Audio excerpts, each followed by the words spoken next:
ఒక తెలివైన డాక్టరు అమెరికాలో జాబ్కి అప్లై చేస్తాడు డాక్టర్ ఉద్యోగం కోసం.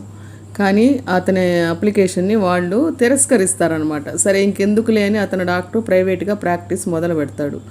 సో అతను మొదలుపెట్టినప్పుడు ఒక బోర్డు తయారు చేస్తాడు. మీకు కానీ వ్యాధి నయం అయితే మాకు $20 ఇవ్వాలి, అదే నయం కాకపోతే మేమే మీకు $100 ఇస్తాము అని ప్రకటించి అక్కడ ఒక బోర్డు పెడతాడు. ఒక లాయర్ ఏం చేస్తాడంటే వీళ్ళ దగ్గర ఎట్నుంచైనా మనం $100 తీసేసుకోవాలి అనే ఉద్దేశంతో ఆ డాక్టర్ దగ్గరికి వెళ్ళి, అయ్యా బాబు నాకు నాలుక రుచి తెలియట్లేదు, ఏం తిన్నా కూడా ఏం టేస్ట్ తెలియట్లేదు అని చెప్తాడనమాట. అప్పుడు ఆ డాక్టర్ నర్సుతో చెప్పి పలానా బాక్సులో పలానా నంబర్ గల బాక్సులో మందు ఉంటుంది, తెచ్చి అతని నోట్లో వెయ్యి అంటాడు. అతని నోట్లో వేయగానే అది ఇదేంటిది కెరోసిన్ వేసావు అని అంటాడు.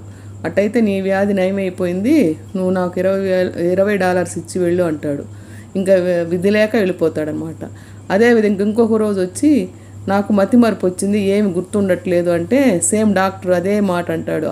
పలానా నంబరు డబ్బాలో మందు ఉంది, తీసుకొచ్చి వేయమంటాడు. ఇదేంటి ఇది లాస్ట్ టైం కూడా ఇదే చెప్పావు కదా అంటే అప్పుడు డాక్టర్ అంటాడు, నీకు మతిమరుపు కూడా లేదు, అంతా నయం అయిపోయింది అంటాడు. ఇంకొకసారి ఎలా అయినా $100 తీసుకోవాలి డాక్టర్ దగ్గర అని చెప్పి నాకు కళ్ళు కనపడట్లేదంటే $10 ఇస్తాడు. అప్పుడు డాక్టర్ ఏమంటాడంటే, బాబు నీకు ఈ కళ్ళు కనిపించకుండా ఉండేదానికి మందే లేదు అని $10 ఇచ్చాడని చెప్పా కదా. ఆ $10 తీసుకొని ఆ లాయర్ ఏమంటాడంటే, ఇదేంటి నాకు $10 ఇచ్చావు, నువ్వు ఇస్తాను వ్యాధి నయం కాకపోతే $100 ఇస్తానన్నావు కదా, మరేంటి $10 ఇచ్చావు అని లాయర్ చెప్తాడనమాట.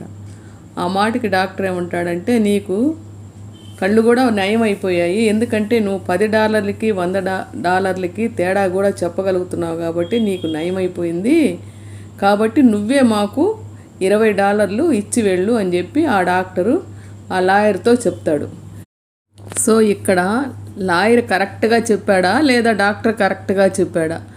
ఈ కథ వల్ల దీంట్లో మీకు ఏ నీతి తెలుస్తుంది చెప్పండి. మీకు ఏమి తెలిస్తే అది, ఏ నీతి కనపడితే ఆ నీతిని కామెంట్లో పెట్టండి. ఎవరు గొప్ప ఎవరు తక్కువ అనేది మీకే అర్థమవుతుంది. ఈ ఇద్దరిలో ఎవరు తెలివైన వారో మీరే నిర్ణయించండి. బాగుంది కదా? ఈ వీడియో మీకు నచ్చినట్లయితే లైక్ చేయండి, షేర్ చేయండి, సబ్స్క్రైబ్ చేయండి.